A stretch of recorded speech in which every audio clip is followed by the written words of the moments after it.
Bonjour à toutes et à tous et bienvenue sur NTD L'Actu, votre point sur l'info de ce vendredi 17 novembre. Avant de commencer, merci de cliquer pour vous abonner et de liker la vidéo. Le sénateur Joël Guerriau est actuellement en garde à vue, soupçonné d'avoir drogué une députée. Des sources indiquent que la députée a été invitée chez le sénateur, qu'elle a fait un malaise, a été testée positive à l'ecstasy et a ensuite déposé plainte. Une perquisition menée chez le sénateur a abouti à la découverte d'un sachet d'ecstasy. Joël Guerriau est vice-président de la Commission des Affaires étrangères, de la Défense et des Forces armées. Et la commission indépendante sur l'inceste et les violences sexuelles faites aux enfants, créée par le président de la République en 2021, a publié un rapport. On y découvre que 160 000 enfants sont victimes chaque année de violences sexuelles, avec une personne sur 10 ayant été victime dans son enfance. Malheureusement, le rapport met en lumière le fait que seulement une victime sur 10 révèle les violences au moment des faits et que le traitement judiciaire des violences aboutit peu. Si vous vous sentez en danger ou êtes témoin de violences sexuelles faites à un enfant, composez le 119 pour obtenir de l'aide. Et en parlant de violences sexuelles faites aux enfants, depuis mercredi, on peut voir dans les salles le film Sound of Freedom qui traite de la vente et de la prostitution des enfants. D'après le film, 2 millions d'enfants seraient touchés par ce fléau dans le monde. Et parlons maintenant du glyphosate. Contrairement à ce qu'on pouvait attendre compte tenu de la promesse faite par le chef de l'État au cours de sa première campagne, la France vient de s'abstenir lors du vote de la Commission européenne sur la question du renouvellement de l'autorisation pour 10 années supplémentaires de ce produit hautement controversé pour sa grande nocivité présumée et établie par certaines études.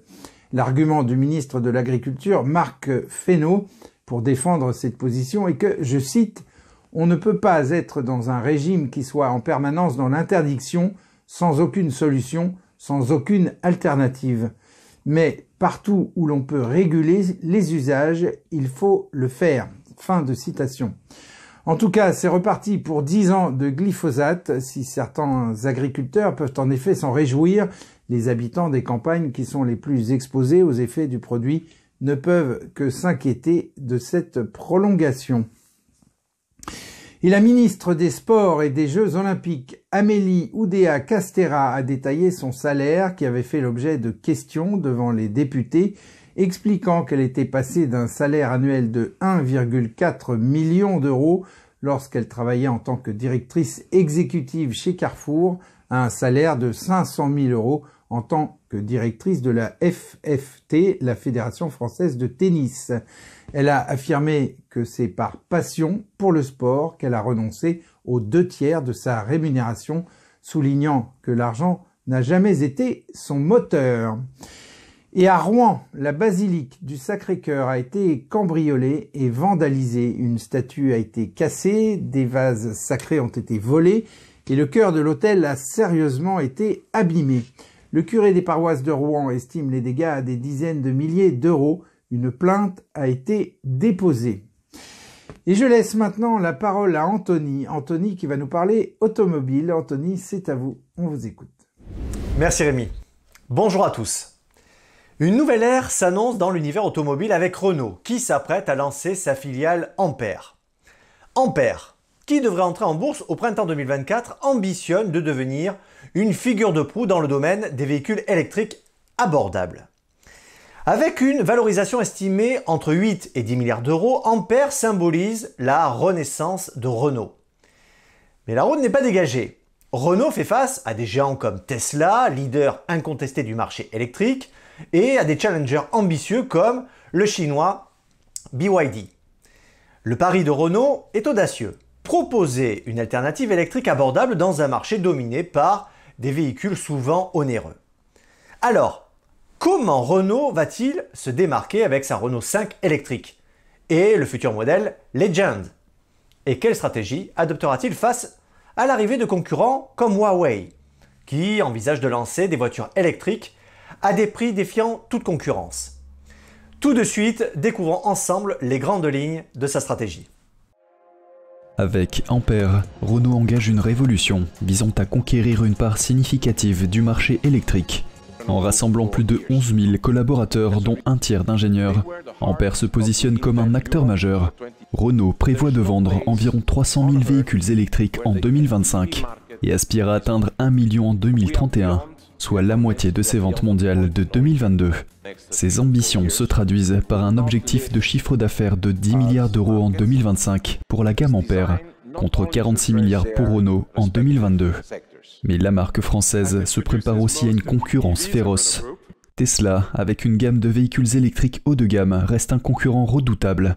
Et des entreprises comme BYD, un géant chinois de l'automobile électrique, et Huawei, qui s'apprête à lancer des véhicules 2 fois moins chers que ceux de Tesla, représentent des défis considérables. Renault y répondra avec des modèles tels que les Mégane et Scénic électriques, prévoyant d'atteindre la parité de prix avec les véhicules thermiques d'ici 2027-2028. Le fabricant d'automobiles envisage également une introduction en bourse de sa filiale Ampère, ou alternativement le financement interne en fonction des conditions du marché en 2024. En envisageant l'avenir, Renault se trouve à un carrefour stratégique.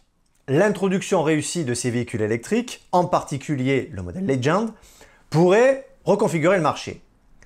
La marque aux losanges cherche à rendre l'électrique accessible, défiant ainsi Tesla et anticipant la compétition de nouveaux acteurs comme Huawei.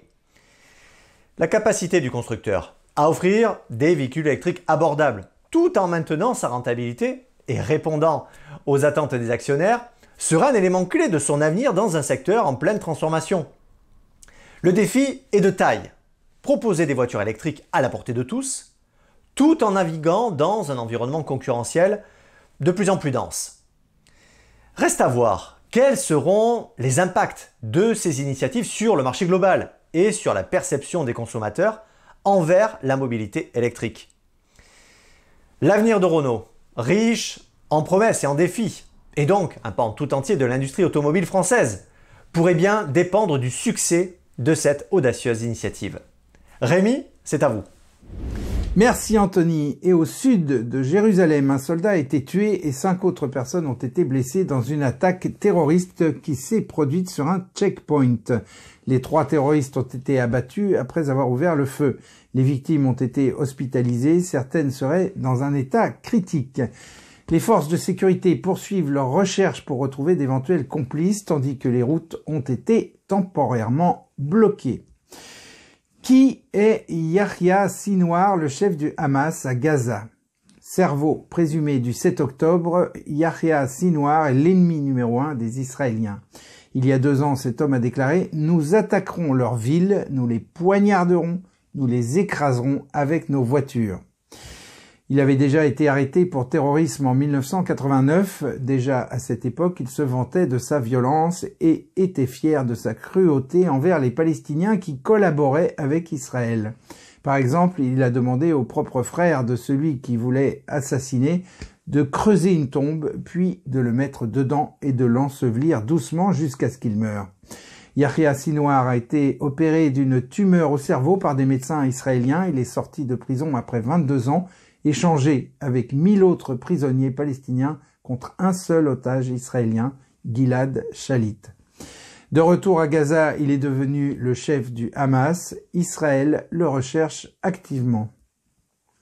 Et le corps d'une otage a été retrouvé par l'armée israélienne à proximité de l'hôpital Al-Shifa de Gaza.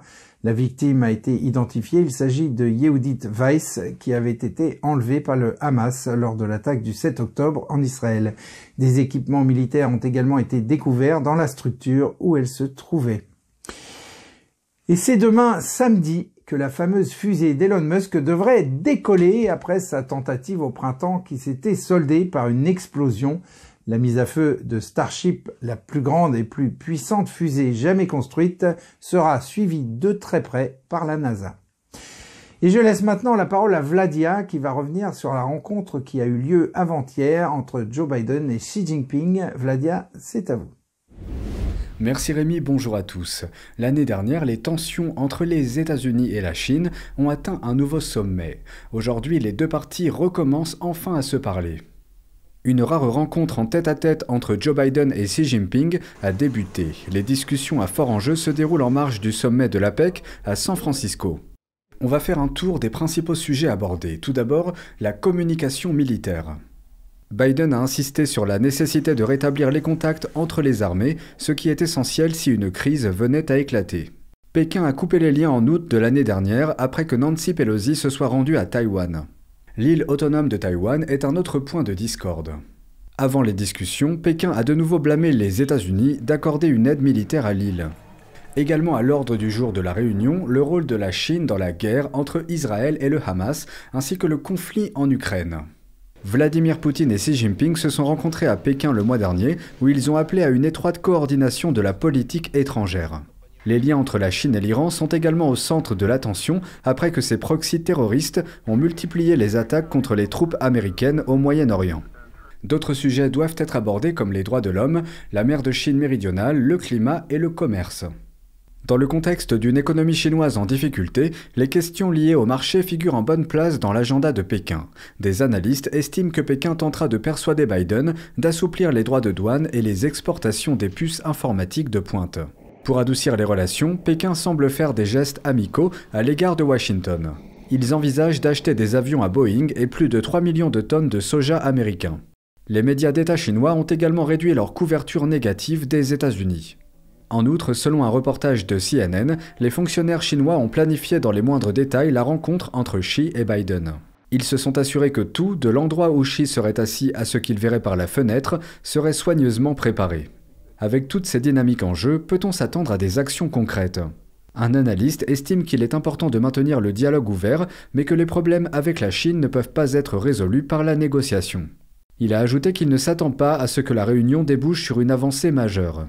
Selon lui, Taïwan ne voulant pas être englouti par la Chine, les États-Unis aideront l'île. Ces derniers soutiennent aussi Israël dans sa guerre contre le Hamas, donc pas de changements fondamentaux en vue. Malgré ces impasses, des experts estiment que les États-Unis et la Chine ont besoin de cette réunion pour rétablir un minimum de confiance. À côté de cela, un haut fonctionnaire américain appelle les pays à travailler ensemble face à la coercition économique de Pékin. Lors d'une conférence de presse, ce haut fonctionnaire a expliqué que le Parti communiste chinois avait utilisé une tactique coercitive dans diverses régions, provoquant des perturbations et des inquiétudes parmi les nations. Il a ajouté, je cite, « Globalement, nous l'avons vu en Europe, nous l'avons vu en Australie, nous l'avons vu aux Philippines, au Japon à différents moments. » Voilà pour les points essentiels de cet événement. Merci Rémi, très belle journée à tous. Merci Vladia. Avez-vous déjà entendu parler du kintsugi, cet art japonais qui consiste à sublimer les poteries brisées en les réparant avec de l'or? Le kintsugi a gagné en popularité ces dernières années non seulement en tant que technique de poterie, mais aussi en tant que vision du monde qui enseigne aux gens à chérir toutes les parties de l'histoire plutôt que de s'en débarrasser. Il est également lié à la philosophie japonaise du wabi-sabi qui consiste à apprécier la beauté imparfaite. Fujimura, un artiste japonais, le présente comme une clé pour la renaissance de la société occidentale. Selon lui, cette philosophie pourrait offrir une alternative au consumérisme tout en aidant à guérir les divisions culturelles actuelles. Fujimura a déclaré, je cite, « Nous commençons par observer et nous lamenter, mais l'acte accompli avec foi créera une vision de gloire, quelque chose de nouveau qui n'aurait pas pu exister avant le traumatisme. » Vous trouverez le lien de ce très bel article de The Epoch Times qui parle de cet art japonais et aussi du mouvement Black Lives Matter en description et en message épinglé dans les commentaires. Et voilà, c'est la fin de ce journal. Merci de l'avoir suivi. On se retrouve donc lundi à 13 h pour une nouvelle édition de NTD L'Actu. Et en attendant, portez-vous bien, aidez-vous les uns les autres. Et si vous sentez qu'il y a quelque chose de cassé en vous, n'hésitez pas à réparer les morceaux avec de l'or. Très bon après-midi, très bon week-end, à lundi.